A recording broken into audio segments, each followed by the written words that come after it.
बिस्मिल्लाहिर्रहमानिर्रहीम। अस्सलाम वालेकुम। खुश रहें, आबाद रहें, जहाँ भी रहें, हैप्पी रहें और हेल्दी रहें। तो मैं हूँ फ़ायज़ा और वेलकम करती हूँ आपको चटपटे पकवान में। चिकन कढ़ाई की बेशुमार रेसिपीज़ मैंने चटपटे पकवान पे आप लोगों को बताई हैं, मगर आज की चिकन कढ़ाई है कुछ ख़ास। आज मैं बना रही हूँ नमकीन चिकन कढ़ाई एक ख़ास मसाले के साथ और बग़ैर टमाटर के। रेसिपी को एंड तक देखें, इंशाल्लाह ये चिकन कढ़ाई आप लोगों को बहुत ही पसंद आएगी। तो रेसिपी स्टार्ट करते हैं। यहाँ पर ले लिया है मैंने चिकन तकरीबन 750 ग्राम और इसे अच्छे से वॉश करने के बाद मैंने कढ़ाई में शामिल कर दिया है। 3 मीडियम साइज़ के यहाँ पे प्याज लूँगी और उनको हाफ से मैंने कट कर लिया है, यानी कि 2 हिस्सों में डिवाइड कर लिया है।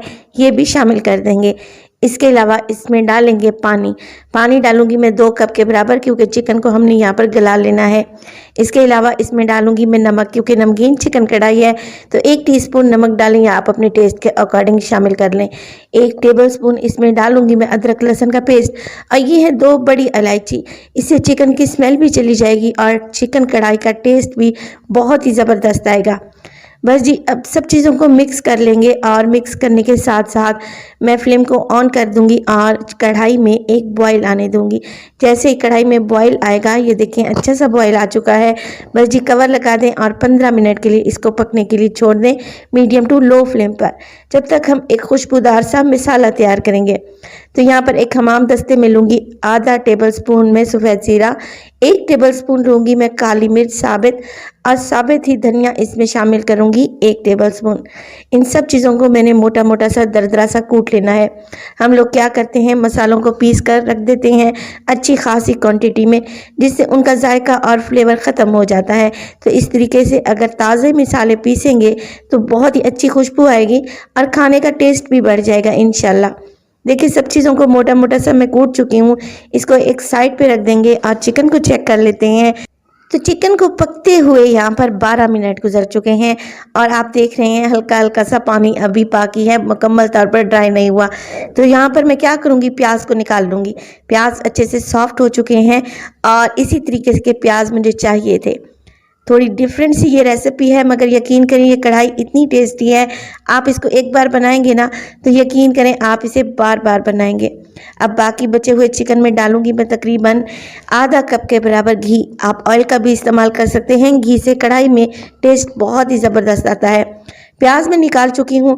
अब मैं घी में चिकन को अच्छे से भून लूँगी और भूनने के साथ साथ जो मसाले मैंने अभी मोटे मोटे से कूट कर रखे हुए थे वो भी शामिल कर देंगे और अच्छे तरीके से इन मसालों को मिक्स कर देंगे। मसाले डालते ही यकीन करें इतनी अच्छी सी खुशबू आई है कि पूरे किचन में फैल गई है। गर्मियों में हल्का फुल्का सा खाने को दिल करता है, तो ये कढ़ाई जो मैं बना रही हूँ बिल्कुल हल्के मसालों वाली है और इंतहाई टेस्टी है। बस जी, चिकन को पकने के लिए छोड़ दें। जो प्याज मैंने निकाल कर रखी हुई थी उसमें डालूंगी 3 से 4 हरी मिर्चें और इनका एक पेस्ट बना लूँगी। ज़रूरत महसूस करें तो 2 से 3 टेबलस्पून पानी डालकर इन प्याज का और हरी मिर्च का एक पेस्ट बना लें और चिकन में शामिल कर दें।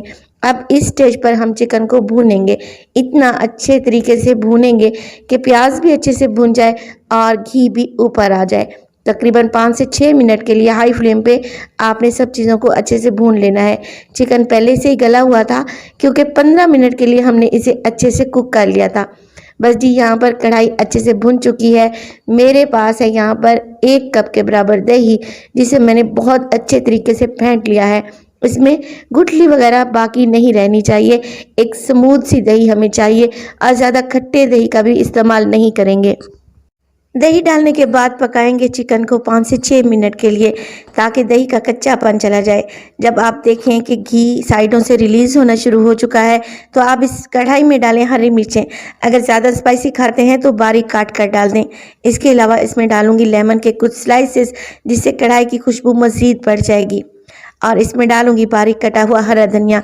इंतहाई आसान और टेस्टी रेसिपी है। एक दफ़ा मेरे कहने पर इस रेसिपी को ज़रूर ट्राई करें।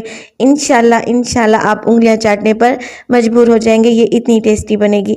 बस जी, अब फ्लेम को ऑफ कर दें और गर्मा गर्म कढ़ाई को सर्व करें। और यहाँ पर मैं इसे गार्निश कर रही हूँ लेमन के स्लाइसेस के साथ और हरे धनिए के साथ। तो मेरी कोशिश होती है कि आपको बहुत ही आसान सी रेसिपीज़ दूँ ताकि आप इन्हें घर में ट्राई करें तो वो एकदम परफेक्ट बने। रेसिपी बहुत ही अच्छी है, इसको ट्राई करें और अपना फीडबैक दें। अपना बहुत सारा ख्याल रखिएगा। फ़ाइज़ा को भी अपनी दुआओं में याद रखिएगा। मुझे दीजिए इजाज़त। टिल देन, अल्लाह निगहबान।